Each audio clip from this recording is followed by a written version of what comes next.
الحمد لله ذي المجد والعلا والهيبة والثناء والعظمة والكبرياء خالق الأرض والسماء فالق الحب والنوى هو الذي يصورني ويصورنا ويصوركم في الأرحام كيف يشاء سرمدي أبدي أزلي دهري ديمومي لا أول له ولا آخر له لا حاضر له ولا ناظر له لا ضد له ولا ند له لا مثل له ولا مثال له ولا مماثل له ونشهد أن لا إله إلا الله وحده لا شريك له ونشهد أن سيدنا وسندنا وشفيعنا وكريمنا ورؤوفنا ورحيمنا ومأوانا وملجانا محمدا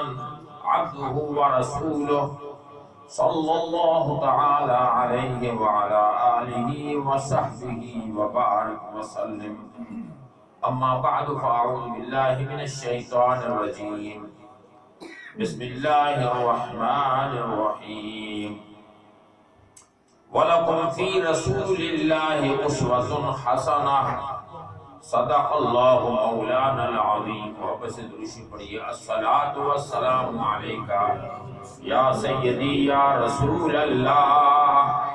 الصلاۃ والسلام علیک یا سیدی یا حبیب اللہ. الصلاۃ والسلام علیک یا سیدی یا خاتم الانبیاء. الصلاۃ والسلام علیک یا سیدی یا معدن الجود والعطاء. الصلاۃ والسلام علیک یا سیدی یا رحمۃ للعالمین وعلی آلک واصحابک یا سیدی یا شفیع المذنبین.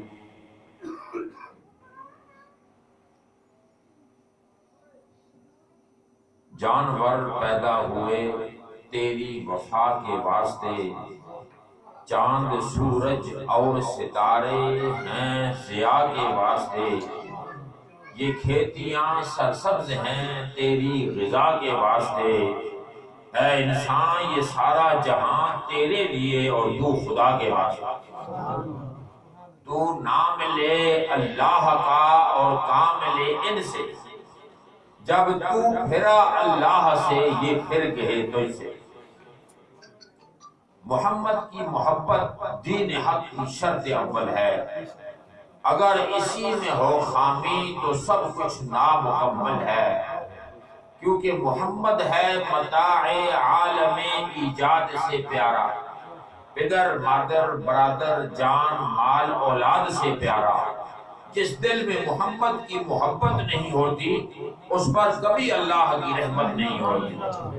میرا یہ عقیدہ ہے کہ ذکر خدا میں یہ نام نہ شامل ہو تو عبادت نہیں ہوتی.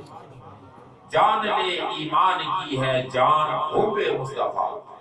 جان لے ایمان کی ہے جان حب مصطفیٰ. اور بجز حب نبی مردود ہے ذکر خدا. سجدہ کرنا ہو تو یوں کر کہ سر کو سجدے میں جھکا. سر خدا کے واسطے دل مصطفیٰ کے واسطے. صلی اللہ علیہ محمد صلی اللہ علیہ وسلم. اللہ رب العالمین جل جلالہ وعظم والہ وعظم شانہ وتم برہانہ کا بے حد شکر ہے. اس مولا کائنات رب العالمین نے ہمیں اور آپ کو انسان پیدا فرمایا. وہ چاہتا تو کسی شکل میں بھی کیڑا مکوڑا مکھی بنا سکتا. اللہ کا ہر دم شکر کرنا چاہیے کہ اس نے ہمیں انسان بنایا. کیونکہ انسان اشرف المخلوقات تھا. انسان بنا کر پھر اللہ نے ہمیں وَلَقَدْ كَرَّمْنَا بنی آدم کا تاج پہنایا کہ میں نے بنی آدم کو، آدم کی اولاد کو ساری مخلوق پر تقریم عزت عظمت بخشی. اور پھر وَنَفَخْتُ فِيهِ مِن رُوحِي کا اللہ نے ہمیں مجدہ سنایا کہ یہ جتنی بھی مخلوق بنی ہے کسی کے اندر میں نے اپنی روح نہیں پھونکی. لیکن تم ایک ایسی مخلوق ہو کہ تمہارے اندر میں نے پھونک ماری اپنی، یہ رب کی روح ہے جو ہمارے اندر، جس سے ہم چل پھر رہے ہیں.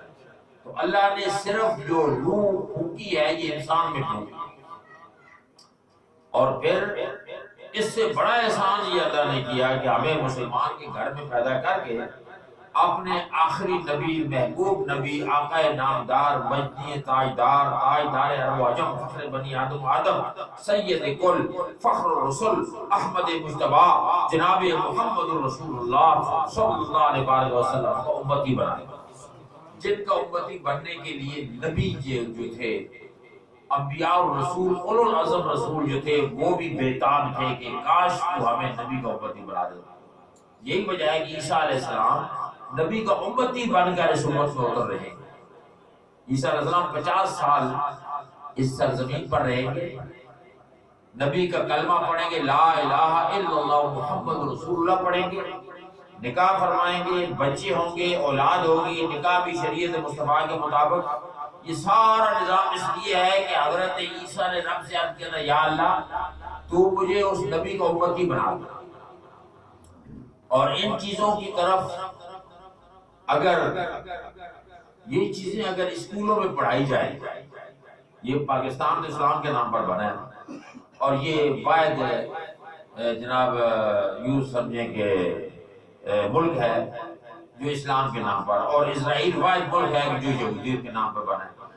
تو اگر یہ چیزیں پڑھائی جائیں تو ہمارے بچوں کو اس بات کا علم ہو کہ یہ کیا ہے سارا نظام. حضرت عیسیٰ علیہ السلام ایک مرتبہ جا رہے تھے اور پہاڑوں سے گزرتے ہوئے انہوں نے دیکھا کہ پتھر سے نور کی شعاعیں نکل رہی. پتھر، آپ اس چٹان کے قریب چلے گئے، وہاں قریب جا کر آپ نے کیا دیکھا کہ وہ پتھر ہے، عام پتھر چٹان، لیکن ایسا ہے کہ نور کی شعاعیں نکل رہی ہیں اس میں سے. تو آپ حیران ہوئے، تعجب ہوا. تو القاء ہوا، ذات ذوالجلال نے فرمایا کہ اے میری روح، اے روح اللہ تو متعجب ہو رہا ہے. عرض کی یا اللہ میں بڑا تعجب میں ہوں کہ پتھر ہے، عام پتھروں کی طرح، لیکن اس کی کیا شان ہے. فرمایا ابھی انتظار کر. تھوڑی دیر کے بعد وہ پتھر پھٹتا ہے. پتھر پھٹا اور اس پتھر سے ایک سفید ریش ضعیف العمر بابا باہر نکلا. ایک ضعیف العمر شخص باہر نکلا جس کے ہاتھ میں انگور کا گچھا تھا. حضرت عیسیٰ علیہ السلام اور متعجب ہوئے، بڑی عجیب سی کیفیت ہے. آپ نے فرمایا تم کون ہو؟ وہ کہتا ہے انی عبداللہ، میں اللہ کا بندہ ہوں. پتھر میں کتنے سال ہو گئے ہیں؟ کب سے ہو؟ کہنے لگا میں 400 سال سے اس پتھر میں. ایک روایت میں 40 بھی آتے ہیں اور ایک میں 400 سال. اچھا تو کیا کرتے ہو؟ کہتا ہے میں اللہ کا ذکر کر رہا ہوں، اللہ کی عبادت کر رہا ہوں، رب کی صرف ذکر میں ہی رہتا ہے. تو کھاتے پیتے کیا ہو؟ کہتا ہے یہ انگور کا گچھا ہے، یہ چوستا رہتا ہوں، تو اسی سے میرا حیات ہے، زندہ. بڑے متعجب ہوئے، اللہ کی بارگاہ میں سجدہ شکر ادا کرتے ہیں، کر کے عرض کرتے ہیں یا اللہ یہ بندہ کتنا عظیم بندہ ہے، اس نے نہ دنیا کے اندر چوری کی، نہ چکاری کی، نہ غیبت کی، نہ کوئی اور کردار کیا، کیونکہ کردار کرنے سے بندہ گنہگار بنتا ہے، نہ کسی کا دل دکھایا، نہ کوئی تکلیف کسی کو پہنچائی.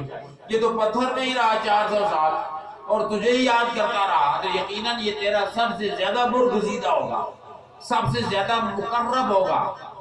تو رب نے فرمایا اے میری روح، اے عیسیٰ روح اللہ، اس کے بعد تیرے بعد ایک میرا آخری نبی آ رہا ہے محمد رسول اللہ صلی اللہ علیہ وسلم، اور اس کا ایک امتی، عام امتی کلمہ گو، اس کو میں ایسے دن مہیا کروں گا، شب برات کی رات اور بڑی بڑی راتیں نعمت والے دوں گا. اگر اس رات میں اٹھ کر میری عبادت کر لے گا، 2 رکعت نفل پڑھ لے گا، تو اس بندے کی شان اس سے زیادہ ہوگی. عجیب بات ہے. حضرت عیسیٰ علیہ السلام تو عجیب دماغ چکرا گیا کہ یہاں اتنی بڑی باتیں کرنے کے بعد بندے کو کئی منزل ملتی ہے اور آسان تو نہیں ہے. تو علامہ اقبال نے یہ کہا تھا لوگ آسان سمجھتے ہیں مسلمان ہونا، یہ شہادت گائے الفت میں قدم رکھنا ہے، لوگ آسان سمجھتے ہیں مسلمان ہونا. تو اللہ نے نبی کے امتی کو اتنی بڑی عظمت دے دی ہے. محمد عربی صلی اللہ علیہ وسلم کا امتی آخری امت اس وقت حضرت عیسیٰ علیہ السلام نے ہاتھ اٹھایا، یا اللہ تجھے واسطہ تیری شان جلالت کا، تجھے واسطہ تیرے اسماء الحسنی کا، تجھے واسطہ تیرے حسن جمال اور اس پیارے آقا آخری نبی تیرے محبوب محمد صلی اللہ علیہ وسلم کا واسطہ، مجھے اس کی امت میں اٹھا دے، مجھے اس کو امتی بنا دے۔ تو اللہ نے وہ دعا ان کو قبول فرمائی اور ان کو پھر دنیا سے اٹھا لیا۔ چوتھے آسمان پر وہ ابھی تک قیام فرما ہے، اور انشاءاللہ قیامت کی قریب زمین پر اتریں گے اور 50 سال زمین میں رہیں گے، اور جناب یہاں پر نبی کریم صلی اللہ علیہ وسلم کا کلمہ پڑھیں گے، امتی کی حیثیت سے آئیں گے، اولادیں ہوں گی، بچے ہوں گے۔ تو اس لیے ہمیں اور آپ کو شکر ادا کرنا چاہیے کہ یا اللہ تو نے ہمیں آخری نبی کا امتی بنایا۔ کسی کو کہیں کی حکومت ملی ہے، کسی کو کہیں کا خزانہ ملا ہے، خدا کی قسم اپنی قسمت تو دیکھو، تمہیں مصطفیٰ کا آستانہ ملا۔ تو آج یہ دنیا بڑی عجیب ہے، ایک تو لا علمی ہے، کم علم، دوسرا دنیا کے جھمیلے، دنیا کی ہرس، لالچ، ہر ایک کو ایک دوسرے سے آگے بڑھنے کی شوق، ہر ایک کو آگے سے آگے جانے کی شوق، اور یہ دنیا کی حد تک۔ لیکن اس میں آ کر ہم اتنے مصروف ہو گئے، اتنے غافل ہو گئے کہ ہمیں پتہ ہی نہیں یہ اللہ نے نظام کیوں بنایا۔ جو آپ عمر اپنی بڑھاتے جائیں گے، بڑے ہوتے جائیں گے، اور آپ کا دماغ آگے بڑھتا جائے گا، تو آپ کو پتہ چلتا جائے گا کہ جناب میں نے کیا کیا، میں کہاں تھا، کہاں سے کہاں آیا، کدھر پہنچا، کس جگہ آیا۔ یہ ساری چیزیں جو عمر بڑھتی جاتی ہے، علم بھی ہو تو پھر بندے کو فہم ادراک آ رہا ہے، ایک نظام زندگی چل رہا ہے۔ لیکن چونکہ ہمارے ہاں یہ دنیا داری ہے، اور ایسی دنیا داری ہے کہ اس میں ذرا ایکو سسٹم کم کر دیں، ایکو بہت زیادہ ہے، کم کر دیں ذرا۔ تو دنیا داری اتنی زیادہ ہے کہ ہمیں پرواہ نہیں، قطعی طور پر ہم یوں سمجھتے ہیں کہ یار ایسے ہی کھیل ہے، بس بائیں ہیں مر جائیں گے۔ نہیں، بہت بڑا نظام ہے، اس کے پیچھے بہت بڑی ہسٹری اور تاریخ ہے۔ اللہ تعالیٰ نے یہ پوری زمین بنائی، دنیا بنائی، سب کچھ بنایا، اس میں صرف ہم انسان ہی نہیں بنے بلکہ پہلے فرشتے تھے، فرشتوں کے ساتھ ساتھ اللہ تعالیٰ نے یہ حشرات الارض بنائے، یہ جناب جنگل کی مخلوق بنائی، جنات بنائے، یہ ساری مخلوق پہلے موجود تھی، انسان بعد میں آیا، سب سے اخیر ساری مخلوق پہلے موجود تھی۔ تو اللہ کو کیا ضرورت پیش آئی کہ اتنی بڑی دنیا سجا دی، اتنا بڑا نظام سجا دیا اور اتنا بڑا سلسلہ بنا دیا۔ تو اللہ تعالیٰ سے بھی پوچھنے والوں نے پوچھا، اللہ سے جس کو محبت ہو وہ رب تعالیٰ کے ساتھ سوال بھی کرتا ہے، محبت بھی کرتا ہے، پوچھتا بھی ہے۔ جس طرح حضرت ابراہیم نے پوچھا تھا کہ اینا اطلبک یا اللہ، یا اللہ ہم تجھے کہاں ڈھونڈیں، نہ تو کعبے میں نظر آتا ہے، نہ تو مسجد میں نظر آتا ہے، نہ تو کسی اور معبد میں عبادت گاہ میں نظر آتا ہے، تجھے ڈھونڈے تو کہاں ڈھونڈے۔ تو اللہ تعالیٰ نے یہ نہیں فرمایا کہ عرش پہ آ جاؤ میں اوپر بیٹھا ہوا ہوں، اللہ نے فرمایا کہ انا عند المنکسرۃ قلوبہم، میں ٹوٹے ہوئے دلوں میں رہتا ہوں۔ مجھے ڈھونڈنا ہے تو ٹوٹے ہوئے دل کو تلاش کرو، جو بندہ پریشان حال ہوگا، تکلیف میں ہوگا، دکھ میں ہوگا، اس کے پاس چلے جاؤ، اسے کو یار میرے لیے دعا کر، تو یقیناً میری تیری ملاقات وہاں ہوگی۔ یہی وجہ قیامت کے دن اللہ تعالیٰ حاجی کو، شہید کو، نمازی کو، غازی کو، سخی کو، سب کو بلا کر اکٹھا کرے گا اور فرمائے گا کہ کل میں بھوکا تھا، مجھے کھانا تم نے کیوں نہیں کھلایا تھا، میں پیاسا تھا، تم نے مجھے پانی کیوں نہیں پلایا، میں بیمار تھا، تم نے میری بیمار پرسی کیوں نہیں کی۔ اب یہ سننے والے حیران، یا اللہ یہ کیسے ہو سکتا ہے، آپ تو شفا دینے والے ہیں، آپ تو رزق دینے والے ہیں، کھانے پینے سے آپ پاک ہیں، تو یہ کیسے ہو سکتا ہے؟ تو جواب آئے گا کہ فلاں تیرے محلے میں جو غریب آدمی رہتا تھا، وہ جو بیمار تھا، اگر تو وہاں اس کی بیمار پرسی کو آ جاتا تو میں اس کے دل میں بیٹھا ہوا تھا، تیری میری ملاقات ہو جاتی۔ وہ فلانے تیرے دروازے پر ایک آدمی آیا تھا پریشان حال، وہ تجھ سے مدد مانگنے آیا تھا، ہیلپ مانگنے آیا تھا، کرایہ نہیں دے سکتا تھا، یا کوئی اور تکلیف تھی، اگر تو اس کی تکلیف پوری کر دیتا تو تیری میری ملاقات ہو جاتی۔ تو اللہ سے بندوں نے پوچھا، محبت کرنے والوں نے، آپ بھی اگر رب کے قریب ہو گئے، رات کو کبھی اٹھ کر گڑ گڑائیں، روئیں، اپنے گناہوں پر نادم ہوں، توبہ کریں اور اللہ کے سامنے سجدہ ریز ہو کر سوال کریں تو رب آپ کو بھی جواب دے گا۔ یہ ساری چیزیں ہیں، لیکن چونکہ ہم دور ہیں نا، حدیث میں آتا ہے رب سے جب پوچھا گیا کہ یا اللہ تیرا قرب کیسے حاصل ہو، تو فرمایا کہ میں ہر بندے کے ذہن کے مطابق اس کے قریب ہوں۔ نحن اقرب الیہ من حبل الورید، قرآن میں تو ہے میں اشارہ سے قریب ہوں، لیکن پوچھا گیا کہ کس کس کے، فرمایا جتنا بندہ جتنا یقین رکھتا ہے اس کے مطابق میں اس کے قریب ہوں۔ اگر کوئی کہتا ہے میرے دل میں ہے اور کہتا ہے رب یاد ہے میرے ساتھ، تو میں اسی کے مطابق اس قریب ہوں۔ تو اللہ تعالیٰ سے پوچھا کہ یا اللہ اتنی بڑی تو نے دنیا بنائی، یہ اتنا پریشانیاں، دکھ، تکلیفیں، درد، مصیبتیں ادھر ادھر، یعنی جھنجھٹ سے بندہ نکل نہیں سکتا، زندگی بھاری پریشانی میں ہے، آخر مقصد کیا ہے؟ اتنی بڑی دنیا تو نے بنائی، اللہ اکبر، تیرے پاس تو بڑی مخلوق تھی، تیرے پاس تو ہر ایک تھا، لیکن مقصد کیا ہے؟ تو نے اتنا بڑا کچھ بنایا۔ تو رب نے فرمایا اصل بات یہ ہے کہ کن تو کنزا مخفیا، میں ایک چھپا ہوا خزانہ تھا، چھپا ہوا خزانہ تھا، فاحببت ان اعرف، میں نے چاہا کہ میں یہ خزانے لٹاؤں، خزانے کسی کو دوں، فخلقت نور محمد صلی اللہ علیہ وسلم، میں نے پیارے محمد کا نور پیدا کر دیا یہ خزانے لٹانے کے لیے۔ آگے مانگنے والا کوئی نہیں تھا، کوئی بندہ بیمار نہیں، کوئی بندہ دکھ درد والا نہیں، کوئی بندہ پریشان نہیں، کوئی بندہ جناب والا بھوکا نہیں، کوئی پیاسا نہیں، کیونکہ فرشتے تھے، فرشتے کھانا ہی نہیں کھاتے، جنات تھے، جنات کو پرواہ نہیں، وہ ادھر ادھر، اور تکلیف اور جناب پریشانیاں اور ٹینشن صرف انسان کو ہے، زیادہ انسان کو ہے۔ تو اس لیے میں نے پیارے محمد کا نور پیدا کر کے یہ کائنات بنائی ہے تاکہ میں اپنے خزانے لٹاؤں۔ اب اس محمد صلی اللہ علیہ وسلم کے نور کو مجھے کہیں رکھنا تھا، اسے ظاہر کرنا تھا، تو میں اس تفکر میں تھا کہ کس مخلوق کے اندر ظاہر کیا جائے، فرشتوں میں ظاہر کیا جائے، جنوں میں ظاہر کیا جائے، کس میں؟ تو بالآخر اللہ رب العالمین نے اس نور مصطفیٰ کو ظاہر کرنے کے لیے شکل انسانی بنا دی۔ یہ فلسفہ انسانیت ہے۔ دنیا کے سب راز کہانی میں آ گئے، راز جنوں شگفتہ بیانی میں آ گئے، بوڑھے پلٹ کے دورے جوانی میں آ گئے، دریا جو خشک تھے وہ روانی میں آ گئے، خالق نے اپنی قدرت کا جلوہ دکھا دیا، ایک خوبیوں والا محمد بنا دیا۔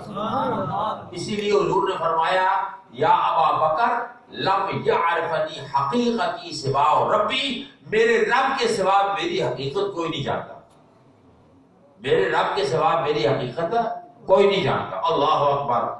تو یہ منزل اور مقام اللہ نے اس لیے انسان بنایا۔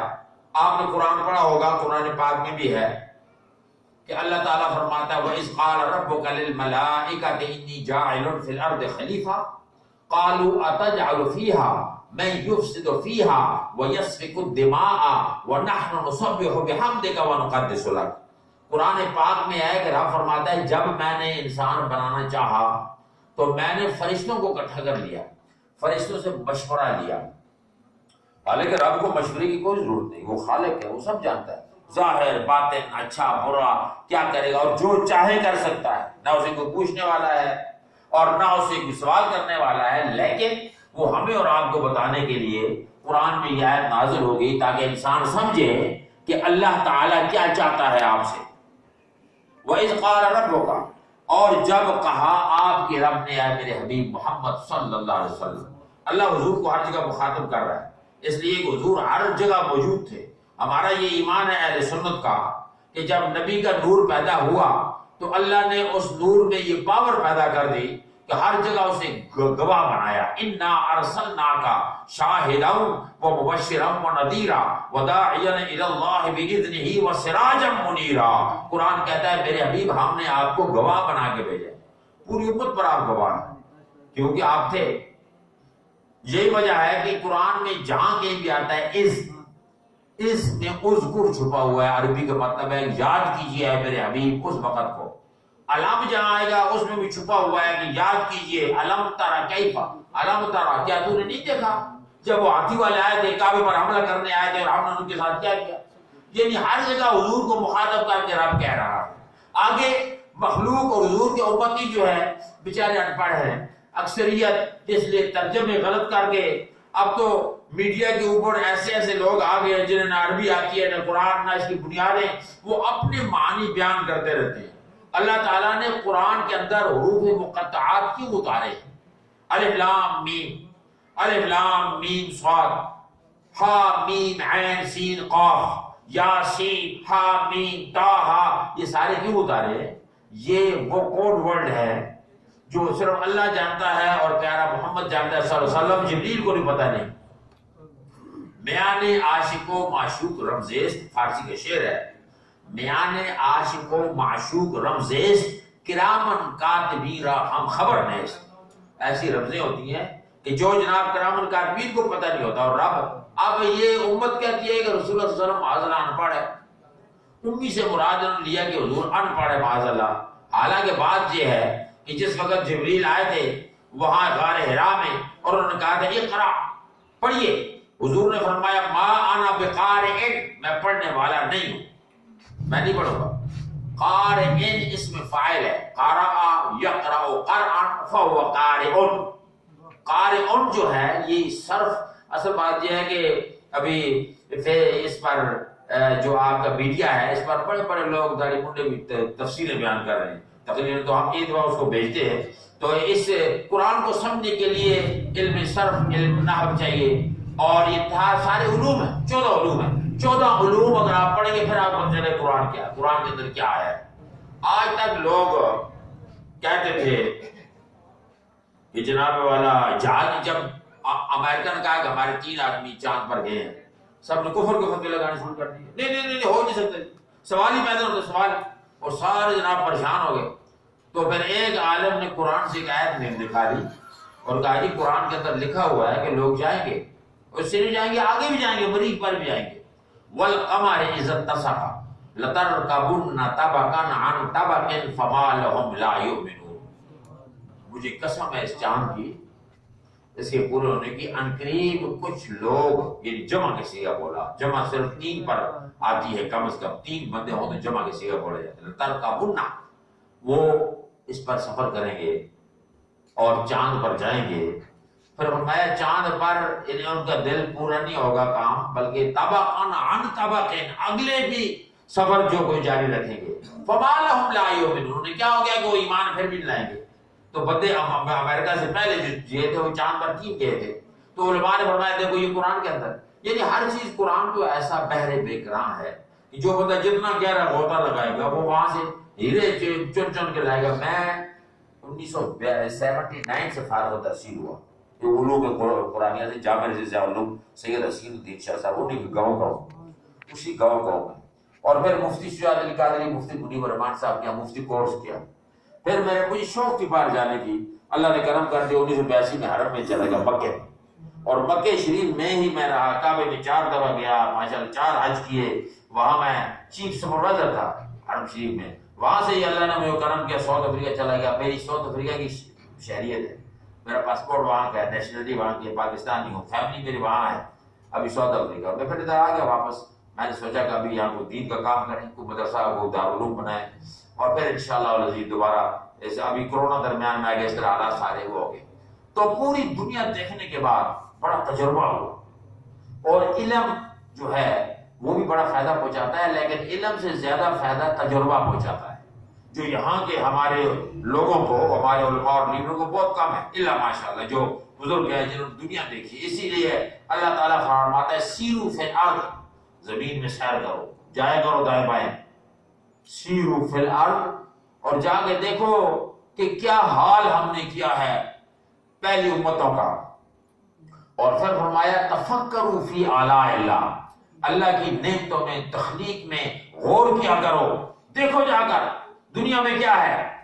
ولا تفکروا فی اللہ، رب کے بارے میں کبھی نہیں سوچنا کہ یہ کہاں تھا، کیسا ہوا، جب کچھ نہیں تھا تو کیا تھا، کیا حالات تھے، کیا ہوا، تو یہ اس کے بارے میں نہیں سوچنا۔ تو اللہ تعالیٰ نے یہ دنیا بنائی خزانے لٹانے کے لیے۔ آج اگر جو بندہ یہ کہتا ہے جی میں مر رہا ہوں، میں پریشان ہوں، میرے مقدر اچھے نہیں ہیں، میں رات کو سویا، صبح سویا اٹھتا ہوں بڑا پریشان ہوتا ہوں، تو یہ اس کی اپنی کمزوریاں ہیں، اس کے اپنے گناہ ہیں، اس کی اپنی پریشانیاں ہیں، ورنہ اللہ نے انسان کو پریشانی کے لیے پیدا نہیں کیا، اللہ انعام کرنے کے لیے اللہ نے پیدا کیا، اکرام کرنے کے لیے۔ میں کہتا ہوں کہ اگر آپ ایک بندے کو اپنا نوکر رکھتے ہیں اور وہ نوکر ہر وقت جناب والا سائڈ میں سویا رہتا ہے، ڈکٹو رہتا ہے، کوئی خدمت نہیں کرتا، کچھ نہیں کرتا، تو ظاہر ہے آپ پھر اس پر اپنی توجہ نہیں رکھیں گے، صرف کھانا ہی کھائے ہو جائے۔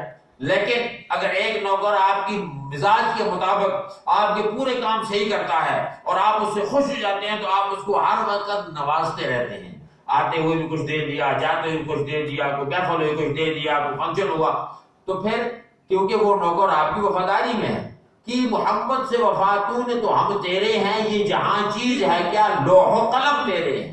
یہ اقبال نے کیوں کہا؟ اس لیے کہا کہ وفاداری کرو۔ اب وفاداری کیا ہے؟ نبی کریم نے جو ہمیں بتایا، جو طریقہ کیا، اس کے مطابق اگر ہم چلیں وفاداری ہوگی۔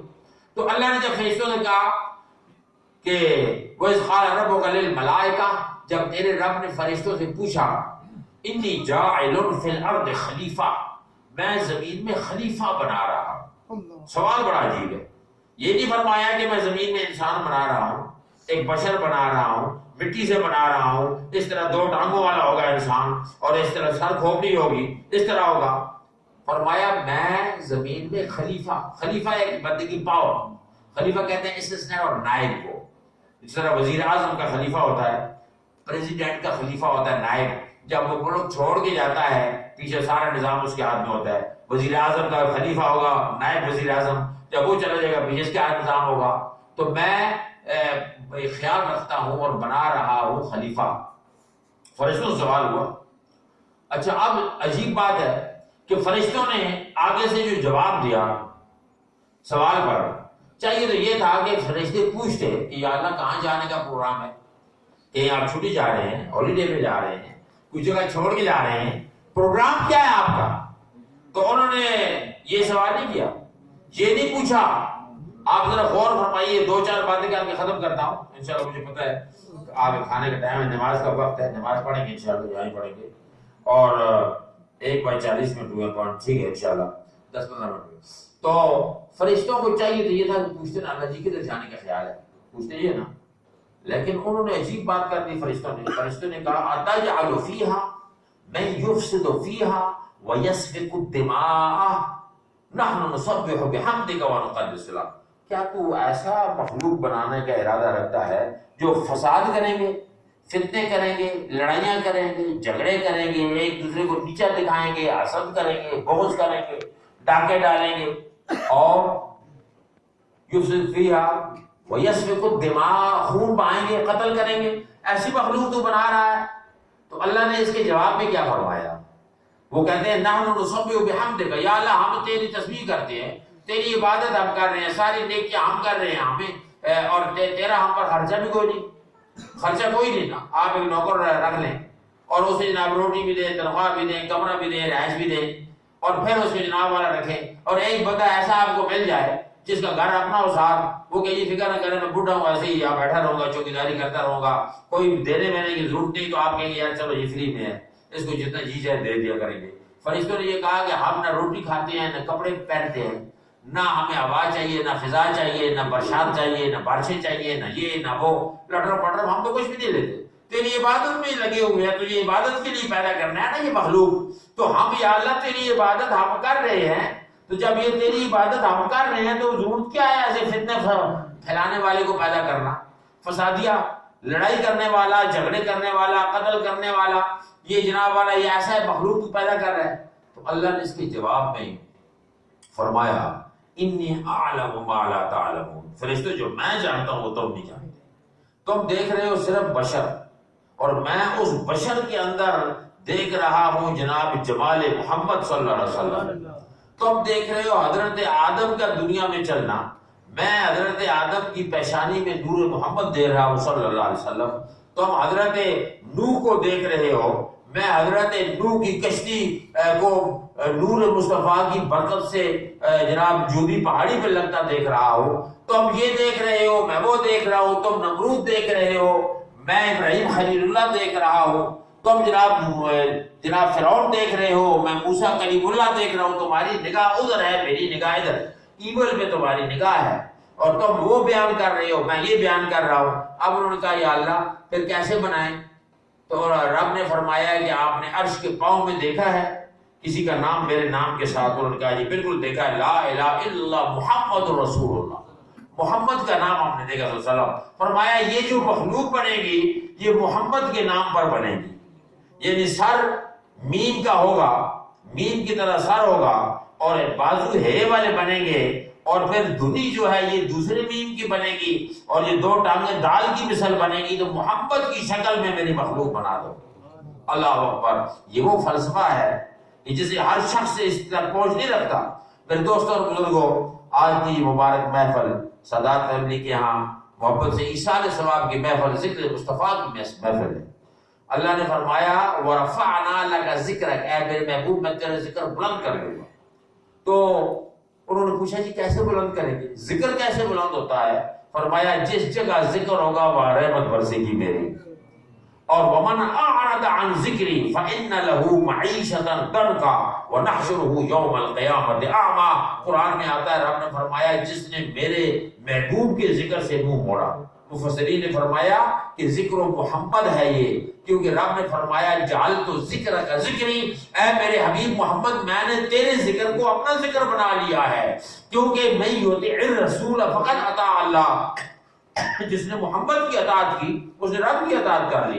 ساری زندگی یہی وجہ ہے کہ مرنے کے بعد 3 سوال قبر میں ہوتے ہیں، 3 سوال چاہیے یہ کہ اگر اللہ کو ماننا کافی ہو تو من ربوں کا، تیرا رب کون ہے؟ ایک بندہ کہتا ہے جی اللہ میرا رب ہے، تو کہے ٹھیک ہے آرام کر، تو اللہ کو مان رہا ہے۔ جو یہ اللہ اللہ کرنے والے ہیں نا، جو یہ کہتے ہیں جی اللہ کافی ہے، اللہ کافی ہے، بس اللہ ہی کافی ہے، تو پھر وہ ان کو آگے چلنے کی ضرورت ہی نہ ہو۔ پہلا سوال پہ ہی اس کو جو میت ہے اسے کہے آرام کرو، اب تو انہیں اللہ کو مان لیا۔ یا پھر جو قرآن کی بات کرتے ہیں، اسلام کی بات کرتے ہیں، جی اللہ اور اسلام ہمیں کافی ہے، محمد صلی اللہ علیہ وسلم کا نام نہیں لیتے، پیارے آقا کے نام کو اہمیت نہیں دیتے، حضور کے ذکر سے منہ موڑتے ہیں، تو اگر یہ 2 سوال ہے، من ربوں کا، تیرا رب کون ہے؟ بندے نے کہہ دیا میرا رب اللہ ہے۔ ما دینوں کا، تیرا دین کیا ہے؟ اس نے کہا دین یا الاسلام، میرا دین اسلام ہے۔ اسلام اور اللہ یہ دونوں اگر کافی ہوتے تو اس بندے سے تیسرا سوال کبھی نہ ہوتا، کہتے ٹھیک آرام کر، تو مسلمان ہے، تو نے جناب اسلام کو بھی قبول کیا، قرآن کو بھی پڑھا، سب کچھ پڑھا، اب چلے جاتے۔ لیکن تیسرا سوال بڑا ضروری ہے، اور یہ اضطراری سوال ہے۔ امتحان میں بچوں کے 2 سوال ہوتے ہیں، ایک اختیاری اور دوسرا اضطراری۔ اختیاری بھائی خود جواب دو، اضطراری لازمی جواب ہے۔ رب اس میں سوال کی نوعیت بدل گئی، قبر میں مردے سے سوال کی نوعیت بدل گئی۔ چاہیے تو یہ کہ پوچھا جاتا ہے کہ من نبی ہوگا، تیرا نبی کون ہے؟ وہ کہتا محمد صلی اللہ علیہ وسلم نبی ہے، یہ نہیں سوال ہوگا۔ من ربوں کا تو سوال تھا، رب کے بارے میں نہیں کہا تو رب کے بارے میں کیا کہتا تھا، لوگ سب رب کو خدا مانیں گے، لیکن دین کے بارے میں نہیں کہا، دین کے بارے میں کیا باتیں کرتا تھا وہ بات اور تھی۔ لیکن اب نبی کی جب باری آئی تو رب کی محبت اتنی ہے نبی سے کہ رب نے یہاں سوال ہی بدلا دیا، پیترا بدل گیا۔ فرشتوں سے کہا کہ یہ نہیں پوچھنا کہ کس کو نبی مانتے تھے، یہ نہیں پوچھنا، اب اس سے یہ پوچھنا کہ تو نبی کے بارے میں کہتا کیا تھا، تیرا عقیدہ کیا تھا، تیرا خیال کیا تھا، وہ تو جیسا انسان ہے، تیرا خیال کیا تھا کہ وہ بھی عام آدمی ہے، تیرا خیال کیا تھا وہ صرف ڈاکی کی طرح ہے کہ ڈاک لے کر آیا تو میں دے کے چلا گیا، تیرا خیال کیا تھا؟ تو اللہ تعالیٰ نے سوال کو بدل دیا، اور یہی لازمی سوال ہے جس وجہ سے جنت کے جہنم ملے گی۔